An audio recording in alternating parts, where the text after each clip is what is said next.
ঈদ মুবারক ঈদ। আসসালামু আলাইকুম।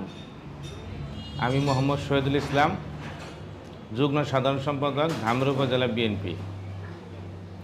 বাংলাদেশ জাতীয়তাবাদী দল বিএনপির ভারপ্রাপ্ত চেয়ারম্যান জনাব তারেক রহমানের পক্ষ থেকে ধামরা উপজেলা বিএনপির সভাপতি আলহাজ তমিজ ভাই এবং আমার ব্যক্তিগত পক্ষ থেকে ধামরা উপজেলার সর্বস্তরের জনগণ, সকল নেতাকর্মীকে জানাই ঈদুল আজহার শুভেচ্ছা, ঈদ মোবারক। যেহেতু এবার ঈদে দীর্ঘদিনের ছুটি, তাই সবাই সাবধানতা অবলম্বন করবেন, সতর্ক থাকবেন, সবাই ভালোভাবে ঈদ উদযাপন করবেন, সুস্থ থাকবেন, ভালো থাকবেন। ঈদ মোবারক, ঈদ মোবারক, ঈদ মোবারক।